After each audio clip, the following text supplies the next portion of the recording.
నేను మీడియా నిధుల ద్వారా ప్రజలకు చెప్పదలుచుకుంది ఏంటంటే మా ఎల్లాడి నియోజకవర్గంలో ఇప్పుడు జరగబోయే ఎంపీ ఎలక్షన్లో చాలా జాగ్రత్తగా బీజేపీ బీఆర్ఎస్ ఒకటైపోయినాయి.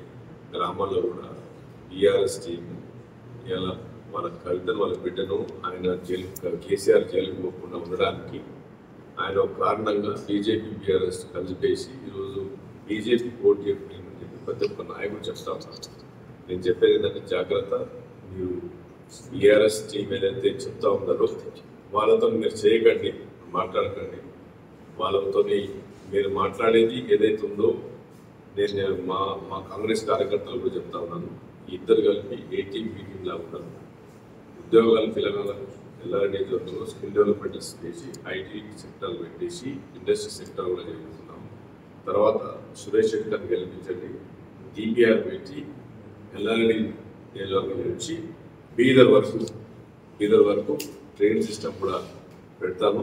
తర్వాత రైతు బంధు కూడా అన్ని అకౌంట్లలో పడ్డది. రైతు రుణమాఫీ కూడా 100% 15వ తారీఖులో కూడా క్లియరెన్స్ అవుతుంది.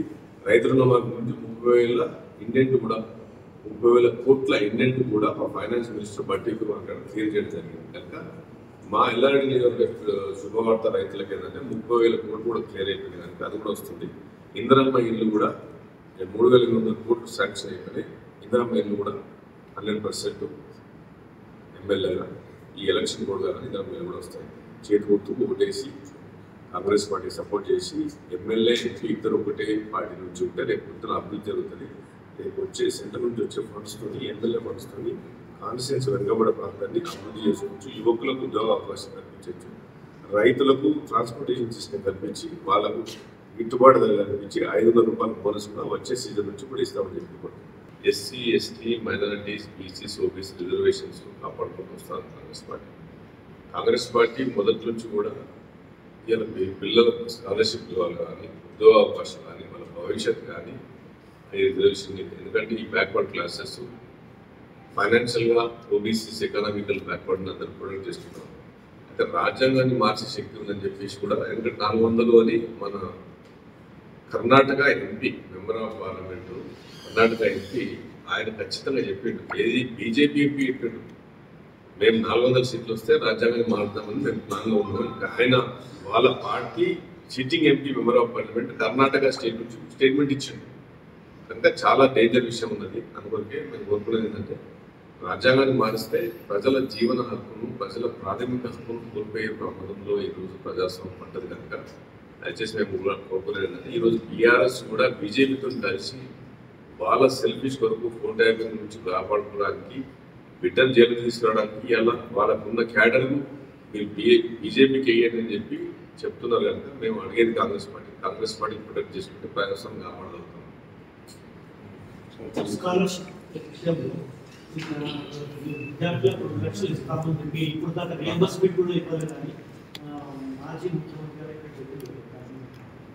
మాజీ ముఖ్యమంత్రి గారిని అడగాల్సింది ఆయన కామారెడ్డిలో ఇలా ఒక సీఎంగా చీఫ్ మినిస్టర్గా ఉండి ఎమ్మెల్యేగా ఓడిపోయాడు. ఆయన కామారెడ్డి ప్రజలు రిజెక్ట్ చేసింది. అసలు కామారెడ్డికి వచ్చే రైట్ కూడా లేదు. ఆయన 2 లక్షలు ఇవ్వలేదని ఆయన అడిగే పరిస్థితి ఉంటే అసలు 3 ఎకరాల భూమి ఎక్కడ పోయింది, అసలు రుణమాఫీ ఎక్కడ పోయింది, పిల్లలకు 3,000 4,000 రూపాయలు నిరుద్యోగం గుర్తిస్తానికి 10 సంవత్సరాలు ఒక్కొక్క పిల్లగానికి ఇలా ఆయన 15 లక్షల నుంచి 20 లక్షలు బాకీ ఉన్నాడు. ఇలా ఒక్కొక్క పిల్లగానికి ఆ రోజు 2014 నుంచి నువ్వు క్యాల్కులేట్ చేస్తే ఎవ్రీ మంత్ 3,500 4,000 రూపాయలు ఇస్తానని చెప్పాడు.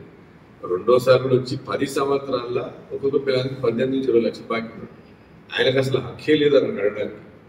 ఇలా ప్రతి ఊర్లో మా దగ్గర సమస్య ఎల్లారెడ్డిలో ఇలా నీటి సమస్య తీవ్రంగా తాగడాల ఘోరంగా ఉన్న పరిస్థితి. మరి నువ్వు మిషన్ భగీరథ నీళ్లు లేని నేను ఒడ్డుకు కడగా అని చెప్పేసి అదే ఆయన అడిగినారు చెప్పింది. మరి ఇలా నా నియోజకవర్గంలో మా ఎల్లారెడ్డి నియోజకవర్గంలో నీళ్లు లేని పరిస్థితి ఉంది. ఇలా ఎక్కడ మిషన్ భగీరథ ఎక్కడ నీళ్లు మీ ఇంటికి రాకపోతే నేను ఒడ్డు అడగాను అన్నాడు. నేను ఎలక్షన్లో పోటీ అని చెప్పింది. ఇలా మా నియోజకవర్గంలో వస్తే నేను అసెంబ్లీలో కూడా ఛాలెంజ్ చేసిన బస్సు పెడతా అని చెప్పిన బాబు అట్లా ఇద్దరు కలిసి బస్సు పెడతా రమ్మని చెప్పిన అది రాలేదు. ఎల్లారెడ్డికి ఎమ్మెల్యేగా అడిగిన నేను 2 లక్షలు ఆయన అడిగేది ఇక్కడ 100 రోజులు కూడా రాలేదు. 100 రోజులు వచ్చింది. ఎలక్షన్ కూడా వచ్చి 2 months అయిపోయింది. మేము గెలిచిన తర్వాత చేసింది 2 నెలలు కదా. మా ముఖ్యమంత్రి గారు మా ఎమ్మెల్యేలను చేసింది 2.5 months కూడా మేము అడిగాము. దాని తర్వాత ఎలక్షన్ కోడ్ వచ్చేసింది. ఎలక్షన్ కోడ్ తర్వాత మాకు ఇవ్వండి ఏ న్యూ స్కీమ్ తీసుకురావడానికి ఛాన్స్ లేదు. కరువు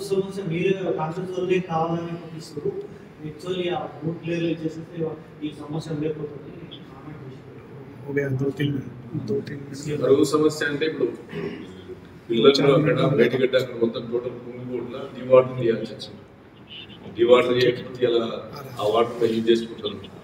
కరువు సమస్య కాంగ్రెస్ ఇక్కడ క్రియేట్ చేసింది.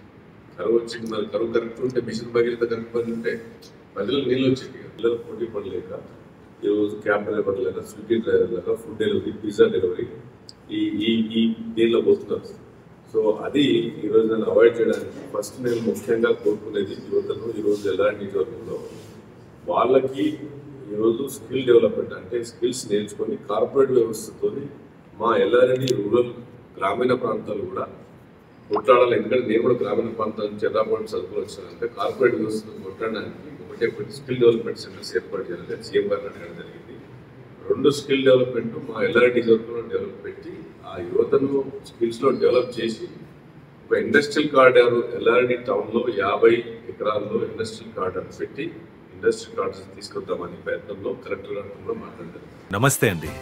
ఇది వ్యాపారం గురించి కాదు, ఓటు గురించి. ఎన్నికల్లో ఓటు వేయడం మన హక్కు మాత్రమే కాదు, కర్తవ్యం. ఎంతో మంది మహా నేతలు శ్రమించి ప్రాణత్యాగం చేసి ఈ అవకాశాన్ని మనకిప్పించారు. అందరూ ఓటు వేద్దాం. ఎందుకంటే ఓటు హక్కు ఊరికే రాదు. నా ఓటు ఎవరికో తెలుసా? అది సీక్రెట్ అండి.